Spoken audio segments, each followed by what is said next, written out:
집에 잔치를 돌려놓고 부르시는데 지금 예배의 시간이 그 잔치의 시간입니다. 뭐 잡채나 제가 좋아하는 갈비나 갈비찜이나 삼겹살은 없지만요. 여러분들 뼈와 여러분들의 영과 혼을요 풍성케 만드는 하나님의 말씀이 영의 양식이 충만한 시간, 풍성한 시간이 예배의 시간입니다. 잔치에 오셨으면 잔치하는 자의 표정을 가지고 잔치에 임하시기를 바라고요. 또 잔치에 올 때는 그 잔치에 합당한 의복을 입고 나오시기를 바랍니다. 옷을 새로 사입으란 말도 되기도 하겠지만요. 그리스도로 옷을 입으시기를 바랍니다. 그리스도로 옷 입고 그리스도로 이 자리에서 잔치에 참여해서 하나님의 잔치를 풍성하게 하는 저와 여러분들 되시기를 바랍니다. 하나님께서 저와 여러분들에게 주신 축복은 어마어마합니다. 이 잔치 자리에 나올 수 있는 축복이 얼마나 큰지 모릅니다. 많은 사람들이 장가 가야 되고 소도 사야 되고 농가 밭에 나가서 밭도 매야 되고 그렇기 때문에 내가 잔치에 갈 수 없습니다. 다음에 갈게요 이렇게 얘기를 합니다. 그게 여러분 마귀는요 가장 풍성하고 가장 바쁠 때 역사합니다.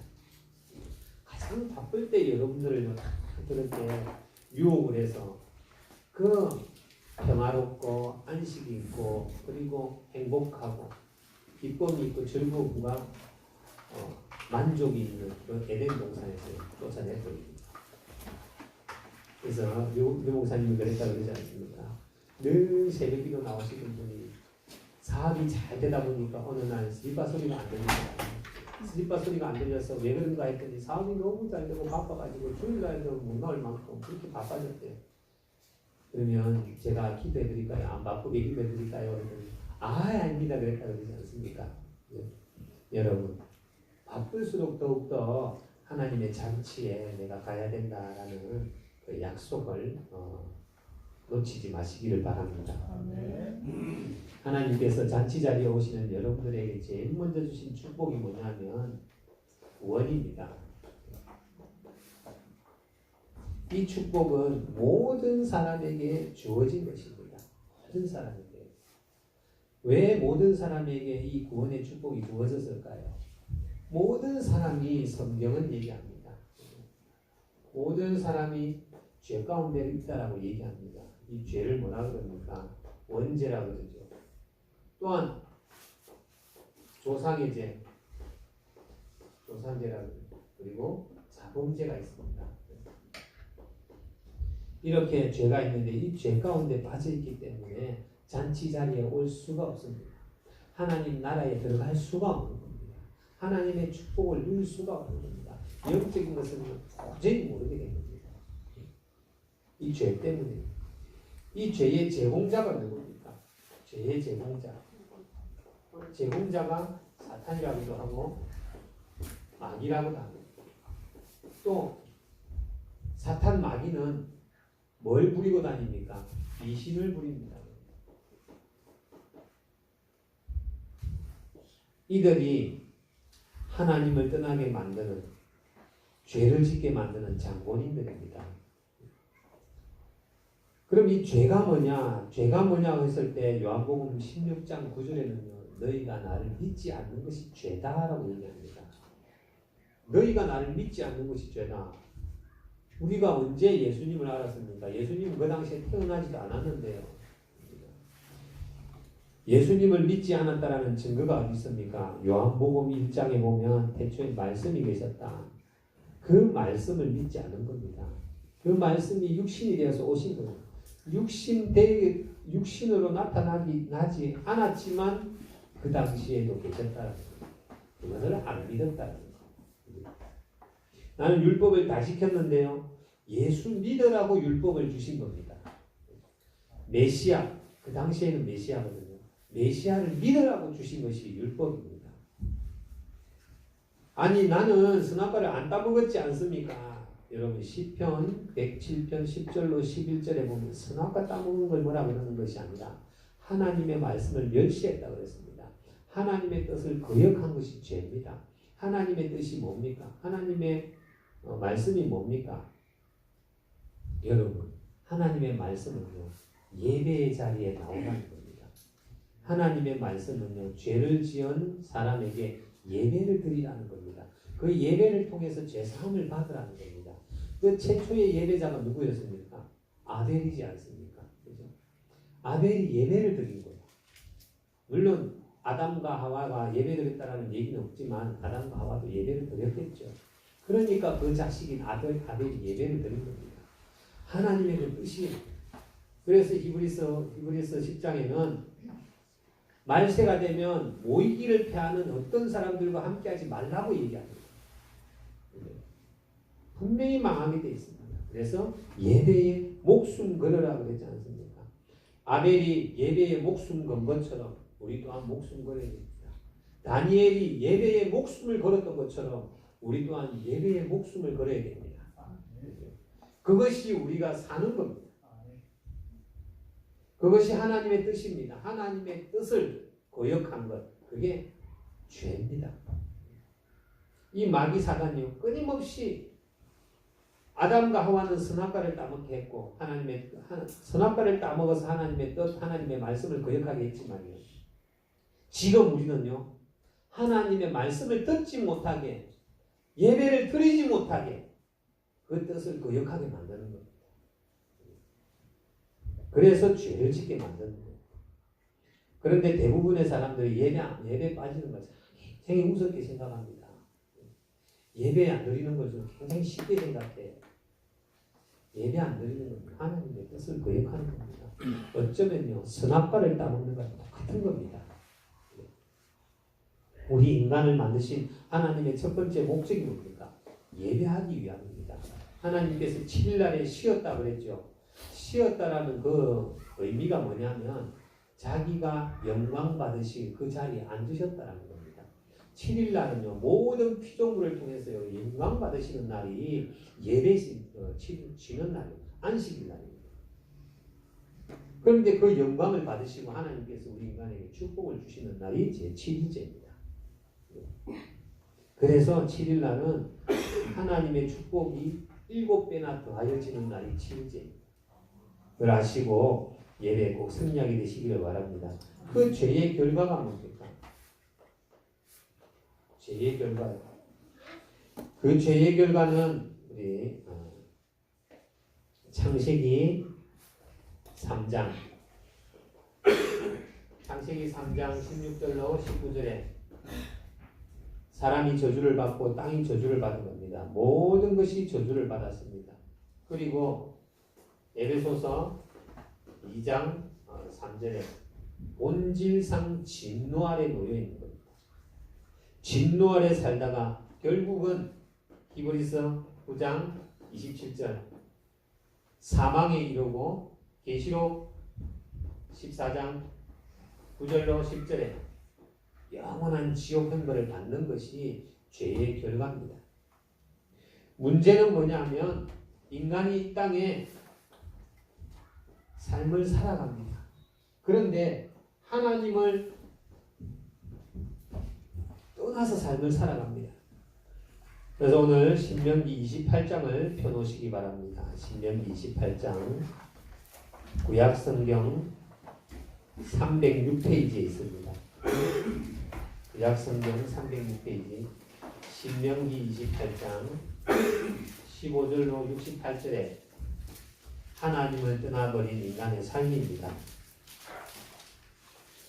하나님을 떠나버린 인간의 삶은 어떤 삶입니까? 원수의 권세, 이 마귀 사단의 권세 아래 놓여있는 삶입니다. 여기에 붙잡혀가지고 고난당하는 겁니다. 찾아보시겠습니다. 신명기 28장 31절 하나님을 떠나버린 삶, 하나님의 말씀을 거역한 삶. 신명기 28장 31절 한번 보겠습니다. 합독합니다. 내 소를 내 목전에서 잡았으나 내가 먹지 못할 것이며 내 나귀를 내 목전에서 빼앗겨도 도로 찾지 못할 것이며 내 양을 원수에게 빼앗길 것이나 너를 도와줄 자가 없을 것이며 그랬습니다. 원수에게 모든 것을 빼앗기게 됩니다. 하나님을 떠나버린 인간, 원수에게 사로잡혀서 원수의 종로로 타게 되는 겁니다. 요한복음 8장 44절에는 너희는 너희 아비 마귀에게서 났다 그랬습니다. 왜 이런 저주가 내 원수에게 모든 것을 빼앗겼다 그랬는데 왜 빼앗길 수밖에 없습니까? 우리 신명기 28장 15절을 한번 보겠습니다. 15절 한번 읽어볼까요? 네가 만일 네 하나님 여호와의 말씀을 순종하지 아니하여 내가 오늘 내게 명령하는 그의 모든 명령과 규례를 지켜 행하지 아니하면 이 모든 저주가 내게 임하며 내게 이를 것이니. 그때부터는 그 16절 이후로 계속 저주에 대해서 얘기합니다. 불신자 상태 6가지에 대해서요. 이 한 장에 다 나와 있습니다. 마귀에게 사로잡혀서 신명기 28장 48절에 보시면 48절에 보면 이런 말씀입니다. 내가 줄이고 목마르고 헐벗고 모든 것이 부족한 중에서 여호와께서 보내사 너를 치게 하신 적군을 섬기게 될 것이니 그랬습니다. 적군이 누굽니까? 마귀 사단이 우상숭배 하나님을 섬기는 것이 아니라 우리의 적군을 섬긴다는 거예요. 적군은요 우리를 잘되게 만듭니까? 우리를 노예처럼 부리다가 전쟁이 일어나면 최전방에 세웠어요. 일본이 그랬던 것처럼 가미가제로 우리를 쓰는 겁니다.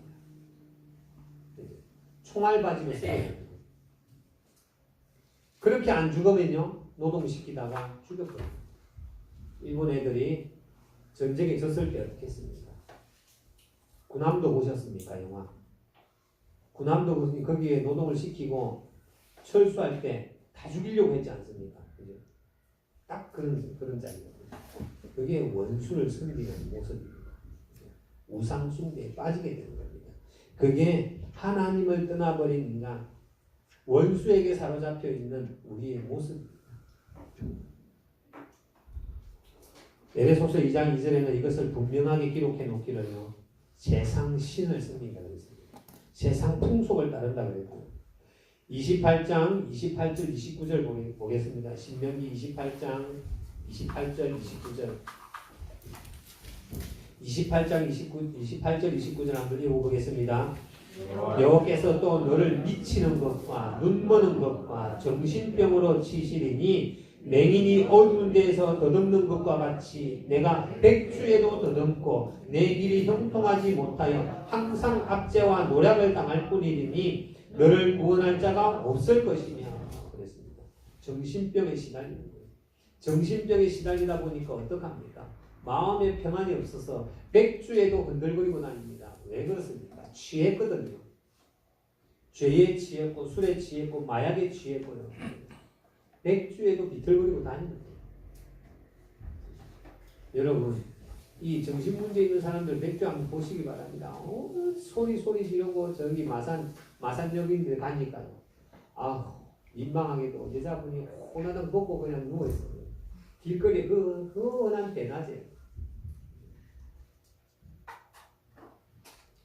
보니까 막 대낮에 어제 새벽기도 마치고 집에 딱 가는데 아이고 지금 이제 7시 넘어서 제가 나왔거든요. 그래서 나왔는데 여기 앞에 가니까 할아버지가 누워있어요.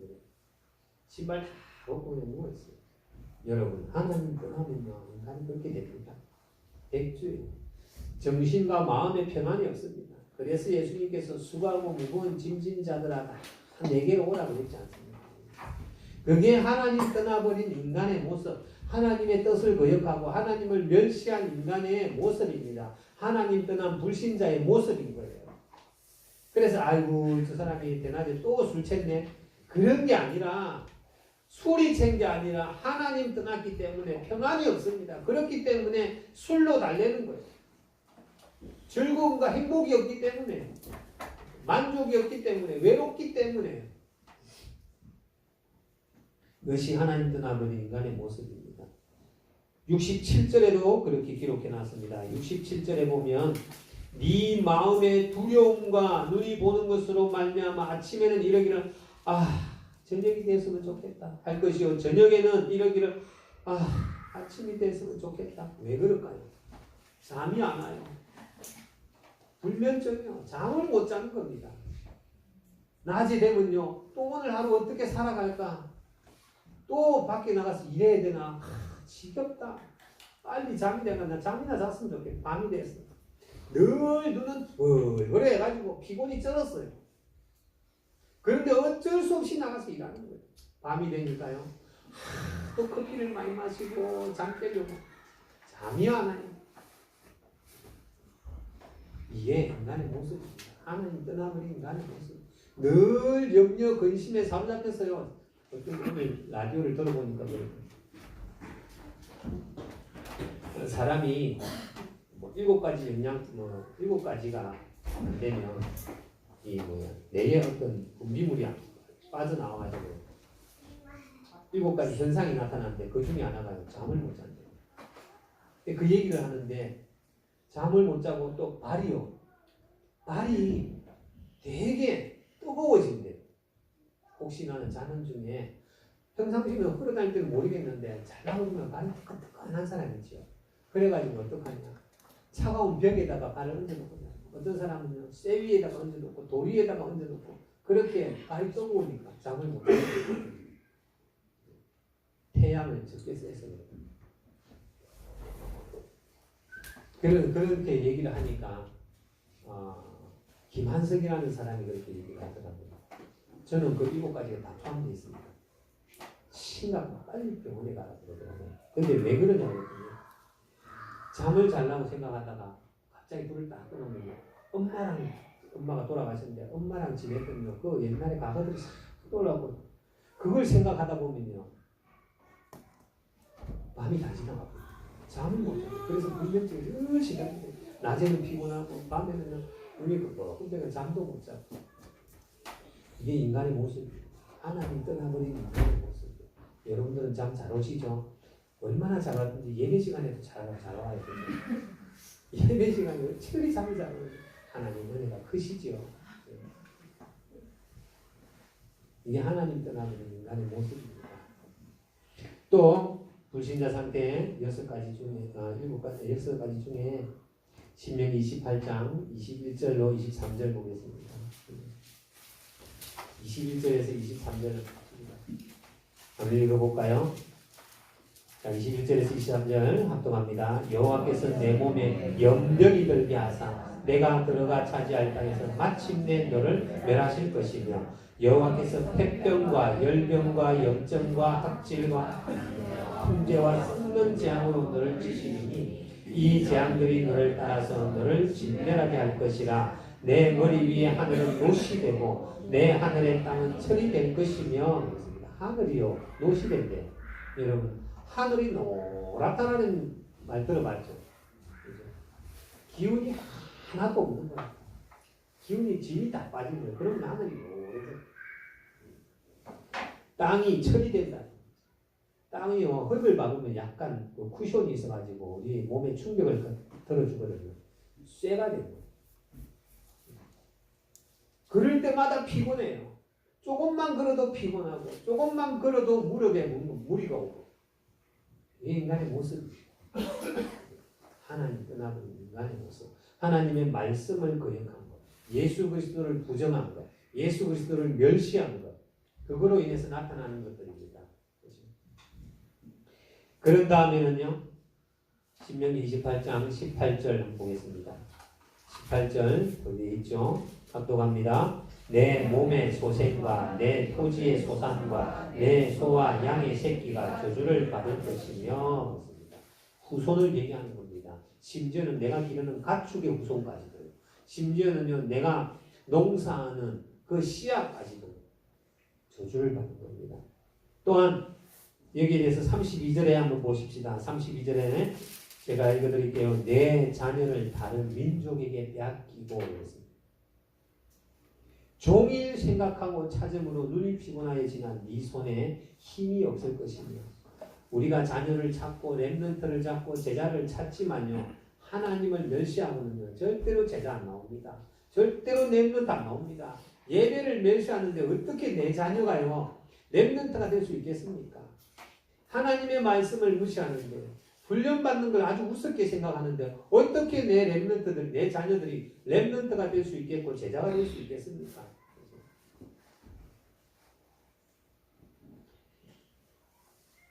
46절에도 이런 말씀이 있습니다. 46절에는 이 모든 저주가 너와 내 자손에게 영원히 있어서 표징과 훈계가 되리라 그랬어요. 자손에게까지, 후손에게까지 그대로 불신자 상태 그대로가 기록되어 있잖아요. 하나님 떠난 불신자 상태입니다. 이런 상태에 있는데 하나님께서 우리에게 비밀을 주시기를 하나님께서 왜 그러면 이 말씀을 기록해 놨을까요? 왜 신명기 28장 말씀을 기록해 놨을까요? 이 저주의 말씀 심지어는요 아토피까지도 기록해 놓은 거예요. 왜 이렇게 기록해 놨을까요? 그 답은요 그리스도입니다. 요한복음 5장 39절을 보시기 바랍니다. 요한복음 5장 39절에는 너희가 성경에서 영생을 얻는 줄을 생각하고 성경을 상고하거니와 이 성경이 나에 대하여 기록하였느니라. 이것을 기록한 목적은 뭐냐? 그리스도를 알게 하기 위해서.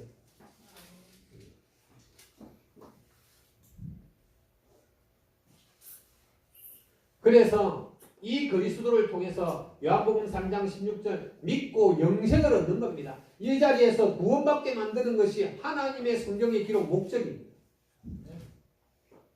요한복음 20장 31절에도 이것을 기록한 것은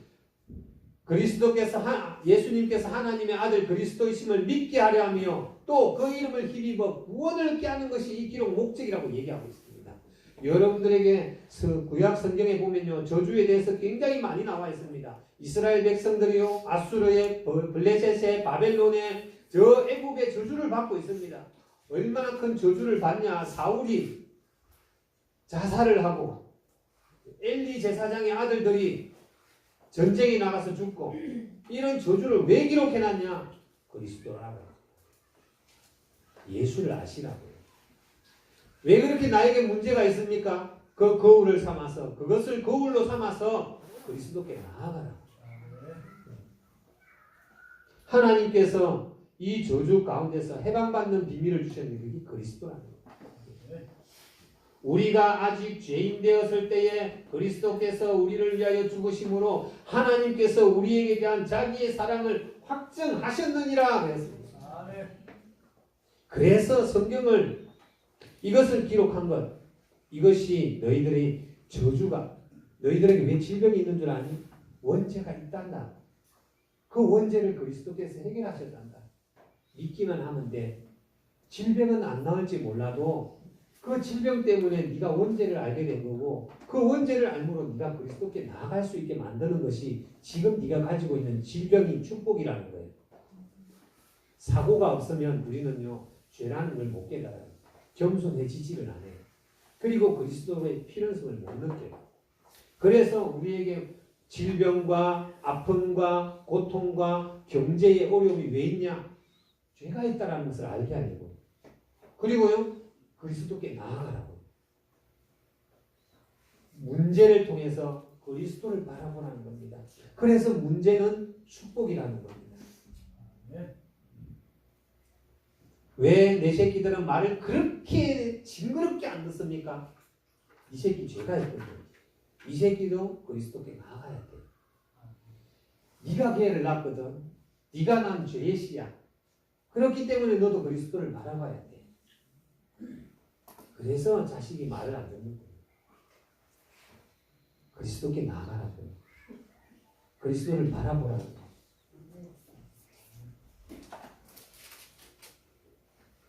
이 그리스도께서 쉬운 방법을 주셨는데 요한복음 1장 12절 영접하면 된대. 영접하는 자 곧 그 이름을 믿으면 된대. 어떻게 믿으면 됩니까? 어떻게 영접하면 됩니까? 로마서 10장 9절로 10절에 보니까 네가 마음으로 믿고 입으로 고백하면 된다. 사람이 마음으로 믿어 의에 이르고 입으로 시인하여 구원에 이르느니라 그랬습니다. 얼마나 쉽습니까? 교회를 건축하라 그럽니까? 헌금을 많이 하라 그럽니까?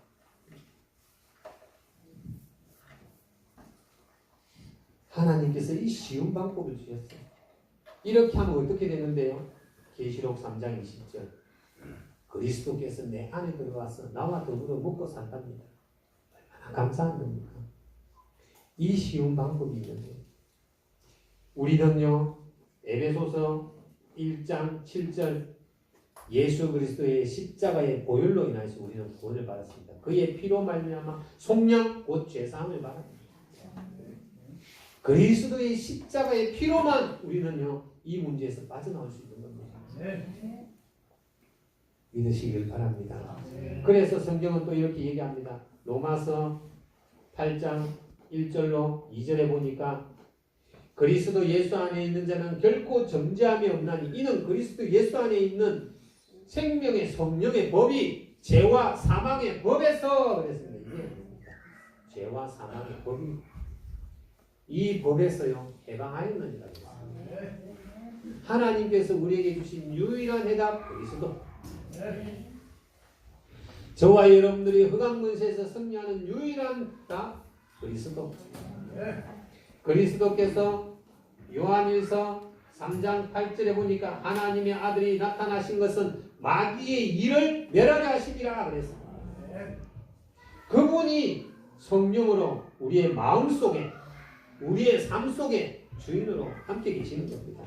아무 염려 안 하셔도 됩니다. 그냥 다 내려놓으세요. 저희가 이사를 가야 되는데요. 이사를 가야 되는데 주인이 집이 안 나가요. 워낙에 허름한 집이다니까 문을 닫아도요 문이 꼭 안 닫혀요. 문이 이렇게 닫혀요. 그냥 이렇게 닫혀야 되는데 이렇게 닫혀요. 밑에는 붙었고 위에는 모르겠어요. 이게 방문이에요. 세면장 문이요 이렇게 닫혀야 되는데 딸깍 없어요. 그냥 끼워놔야 돼요. 변기가 어디냐? 우리 백미선 권사님 우리 하이님 권사님 저 정도 문이 이렇게 있어요. 변기가 이렇게 있어요. 세면장 크지요. 근데 문이 안 잠겨요. 곰팡이가 위에 썩어가지고 뜯어냈어. 안 들어와요. 돈을 못 내주겠다. 우리 집사님과 얼마나 걱정하는지 걱정으로 따져봐라. 돈 안 내주면 돈 내줄 때까지 이사를 받아라. 기다려. 내가 하나님의 자녀고 내가 목사다. 저 사람이 불신자지만 목사 잘못 건드렸다가 큰일 난다는 것들 불신자들도 잘 안다. 기다려봐. 그랬더니 얼마 전에 전화가 왔어요. 25일 날 돈 다 드릴게요. 나가는 날 다 드릴게요. 근데 1,000만 원은 잠시만 기다려주면 돼요. 집 나가면 돈을 준다 그랬거든요. 뭐 언제 나갈지 몰라요 그 집은. 근데 언제 나가니까 그날 다 드릴게요 이렇게 기다리면 돼요. 우리는 뭐 반드시 하나님께서 그날만 끄면 돼요. 괜히 우리가 염려하는 거예요. 괜히 우리가 걱정하는 거예요.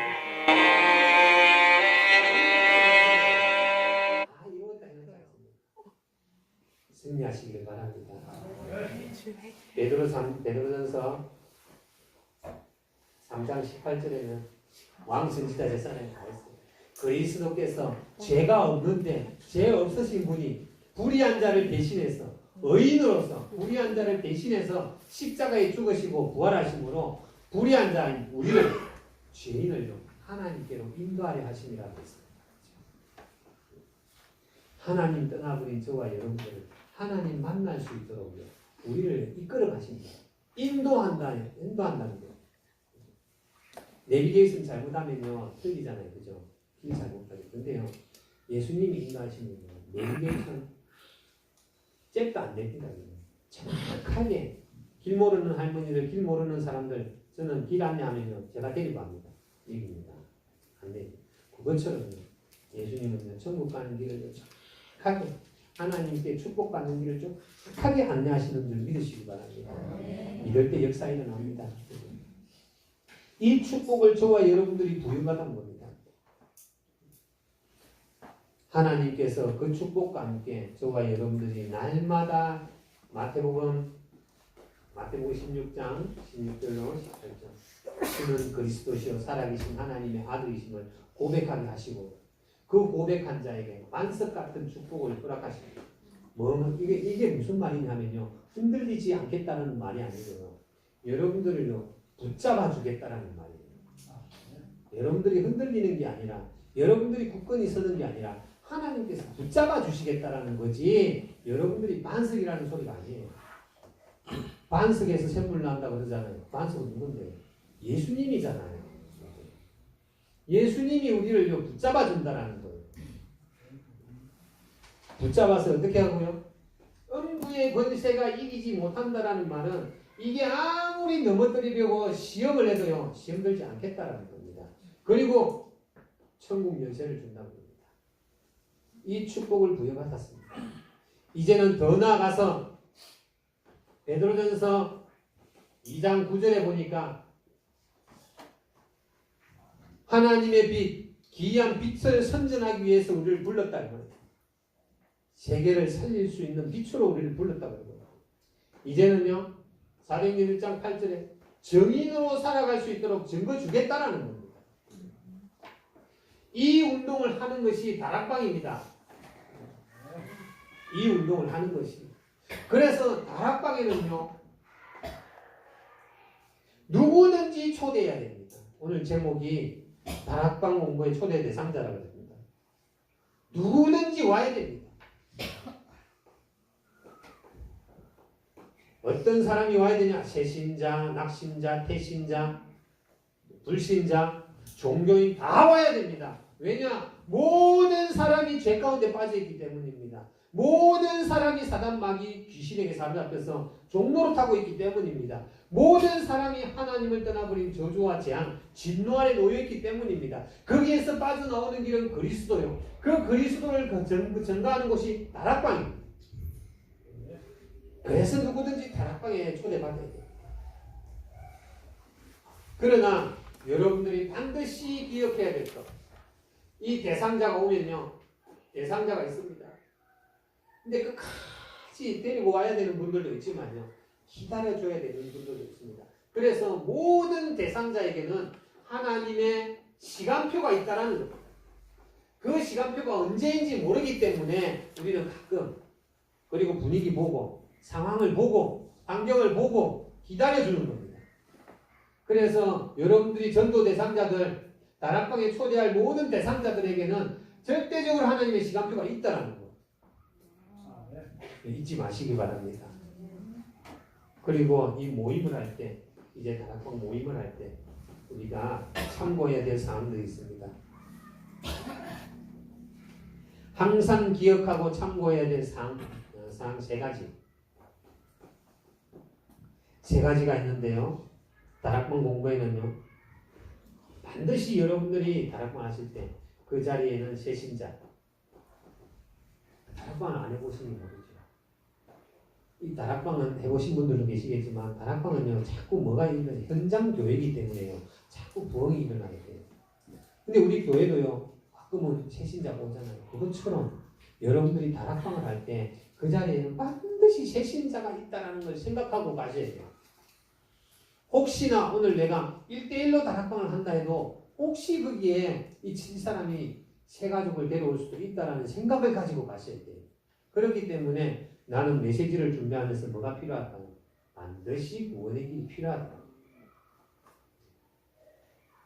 또한 그 자리에는요. 갈급한 자가 있다는 겁니다. 그래서 혹시나 여러분들 이 자리에서 간증을 하더라도요. 이 자리에는 갈급한 자가 있다는 거예요. 생각하고 간증을 하셔야 되죠. 그리고 여러분들이 하는 다락방에는 또 어떤 사람들이 있냐면 이 자리에는요. 사명자가 있습니다. 사명자. 분명히 숨겨져 있거든요. 이 세 부류의 사람들이 반드시 있습니다. 그리고요. 이 세 부류의 사람들요. 모든 사람이 이 세 부류의 사람들입니다. 갈급하거나 사명자거나. 그래서 여러분들이 다락방을 하실 때 항상 이 세 가지를 참조하셔야 됩니다. 그리고 꼭 참고할 것.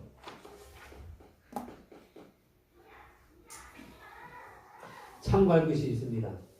참고할 것이 있는데 여러분들이 다락방을 가실 때는 여러분들의 현장을 정확하게 관찰하셔야 됩니다. 현장 문화가 뭔지 잘 보셔야 돼요. 이 만경동 문화는 무슨 문화입니까? 여러분 만경동에는요, 이 진주에는 뇌졸중 환자들이 많습니다. 그런데 만경동에는요 그런 분이 잘 안 보여요. 주로 저기 주약동으로 이렇게 가고 그러면요 많이 걸어 다니시는 분이 물론 병원이 있어 그럴 수도 있겠지만 이 만경동에 어떤 분들이 많냐면 정신병 환자들이 많아요. 그렇게 가난한 사람들이 많아요. 그리고 뭐 이면수 권사님이 얘기하신 거 도박에 빠져 있는 거, 그리고 음란에 빠져 있는 거. 그래서요 한 사람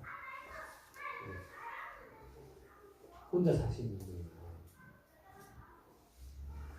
물론 무속인도 많고 절간도 많습니다. 이 현장 문화를 잘 봐야 되는데 경제 수준이 어떠한가, 그리고 또 종교는 뭔지, 뭐가 강한지, 어떤 문화를 가지고 있는지, 어떤 문화가 크게 자리를 하고 있는지. 여기는 도박이라 그랬죠. 도박. 그 다음에는요, 여러분들이 참고할 것은 이 모임의 주제, 다락방의 모임의 주제를 정확하게 가지고 계셔야 됩니다. 예를 들면 여러 분야들이 있지 않습니까? 여러 분야들이 있는데 막 모인 사람들을 자세히 보면 어떤 사람들은 공무원들이 많이 모인다, 아니면 주부들이 많이 모인다, 주부들이 많이 모여서 할머니들이 많이 모인다든지, 아니면 젊은 사람들이 많이 모인다든지, 그러면요 그 주제를 정확하게 분석해서 현장 사역을 하시면 됩니다. 이 말은 대상자를 잘 파악하라는 거죠. 여러분들이 사역하는 대상자를 빨리 파악하는 게 좋고요. 그 다음에는요, 상황을 잘 분석하시기 바랍니다. 상황 분석. 사람을요, 이 분석을 잘 하셔야 돼요. 분석을. 어떤 분이 복음을 전하러 갔는데, 전하러 가가지고, 아저씨, 물고기 어디 살아야 될까요? 나무는 어디에 뿌리를 내려야 될까요? 이 사람이 지금 내를 초등학교도 안 나온 사람으로 하나? 내가 농사만 수십 년, 농사만 평생 짓고 하는데 뿌리가 어디 있다 지금 내가 테스트 하냐? 다 아는 거예요. 그 사람에 대해서 분석이 안 됐다. 그 사람들의 분석을 잘 해야만이 거기에 따른 메시지를 줄 수가 있는 거예요. 그래서 혹시 전도 대상자를 연결시켜 주실 때는요, 이 사람의 영적 상태가 어떻다는지, 가정의 배경이 어떻다라는지 알고 연결해 주시면요, 사역자를 들어가서 사역하기가 편해요. 그렇게 해주시길 바랍니다. 그 다음에는요, 그 모임의 목표 분명해야 됩니다. 목표가 분명해야 되는데, 이 목표를 정할 때는 힘들게 정하지 말고 할 수 있는 것부터. 자, 오늘 우리 모여가지고 강단 말씀 녹취해 놓은 거 다 읽고 줄 긋고, 그 다음에 교회 기도 제목까지 기도 제목하고, 그리고 유광수 목사님 메시지 한 개 듣고, 그리고 포럼하고, 그래 끝내자. 너무 힘들어요. 그래서 너무 힘들어. 15분 해도 길다고 그래요. 그래서 정할 수 있는 겁니다. 그리고 제발 부정적이지만 마시기 바랍니다. 부정적인 것은 다 버리셔야 돼요. 그리고 달란트도 확인하시고, 모임의 형태라 그랬는데, 이 모임의 형태를 어떻게 할 것이냐. 완전 정신문제가 있는 사람들은 어떻게 해야 될까요? 복음운동 해야 되겠죠. 예수 생명운동 해야 되겠죠. 예수 능력운동 하셔야 돼요. 그런데 엘리트 드리고 복음을 다 아는 사람들은 뭐 해야 될까요? 훈련을 해야 됩니다. 그리고요, 교회를 오랫동안 다니신 분들은요, 기도회를 해야 돼요. 이렇게 모임의 형태를 잘 분석해가지고 해야 되고요. 시간이 많이 남는 분들이다. 그래서 시간을 어느 정도 길게 해도 괜찮다. 그러면요, 전도할 때 해야 돼요. 그래서 결론적으로 여러분, 고린도전서 2장 10절로 14절 10절로 14절에는 하나님께서 우리에게 성령을 주셨다고 했습니다. 성령을 주신 이유는 뭐냐? 하나님께서 우리에게 주신 축복이 뭔지를 알게 하려고 성령을 주셨다고 했습니다. 그래서 우리는 현장에 나가서 낙심한 자, 또 새신자, 그리고 영적으로 많이 갈급한 자, 이 사람들한테 뭘 해야 되냐? 성령 운동 하셔야 돼요. 하나님 그리스도가 뭔지를 알게 하시는 분이 성령입니다. 하나님이 주신 축복이 뭔지 알게 하시는 것이 성령의 역사입니다. 그래서 우리는 성령 운동 하셔야 됩니다. 이 성령께서 복음을 깨닫게 하는 겁니다. 요한복음 15장 26절 진리의 성령께서요 오시면요 너희들을 나에게로 인도하신다 그랬습니다. 성령 운동해야 되는 이유가 뭐냐? 성령께서 그리스도께 가게 만드는 것이기 때문입니다. 성령 운동해야 되는 이유가 뭐냐? 고린도전서 12장 3절에 성령이 아니고는 예수가 그리스도라는 것을 시인할 수 없기 때문에 성령 운동하셔야 됩니다. 뜨겁게 불받아라는 얘기가 아니죠. 이 복음을 누리게 만드는 것도 성령입니다. 요한복음 14장 26절 27절 갈급한 자 마음에 수고하고 무거운 짐진 자들에게 평안을 주시는 게 누구냐? 보혜사 성령이고요. 뭐가 옳고 그른지 판단이 흐려졌을 때 모든 것을 가르치고 기억나고 생각나게 하시는 분이 성령이십니다. 그래서 우리는 성령 운동하셔야 되는 겁니다. 또한 이 복음을 증거하는 증인운동, 증인이 되게 하는 방법도 뭐냐? 오직 성령 그랬습니다. 사도행전 1장 8절. 땅끝까지 복음을 증거할 수 있는 유일한 길은요, 복음입니다. 그리고 우리가 현장 가서 어떤 사람을 만나든지 간에 우리가 뭘 말해야 될지 모를 때 마태복음 10장 20절에 보니까 말하는 이는 너희가 아니요 너희 속에 계신 성령이다 그랬습니다. 여러분 현장 가서도 그리스도만 말할 수 있게 하시는 분이 성령입니다. 그래서 우리는 현장에서 무슨 운동해야 되냐? 성령 운동 하셔야 돼요. 성령은요 성삼위 하나님께서 역사하시는 일입니다. 이 운동 하셔야 돼요. 그래서 우리가 제일 먼저 현장 가면 기도해야 될 게 하나님의 성령께서 이 자리에 임하여 주옵소서. 성령이 임하면 어떤 일이 일어납니까? 마태복음 12장 28절에 하나님의 나라가 임한다고 했습니다. 하나님의 나라가 임하면요 귀신이 떠나갑니다. 흑암이 무너집니다. 성령이 임하면요 주의 천군 천사가 동원됩니다. 그래서 우리는 성령 운동하시고 현장 가기 전에 반드시 성령께서 역사해달라고 아침에 눈을 뜨자마자 여러분 마음과 생각 영혼에 성령께서 임하여 달라고 기도하십니다. 그러면 이 일이요 헛된 말을 안 합니다. 불신앙을 안 합니다. 그래서 평안을 누리고 여러분들이 이 운동을 통해서 많은 사람들을 살리는 일에 하나님께 귀하게 쓰임받게 되기를 예수님의 이름으로 축원합니다.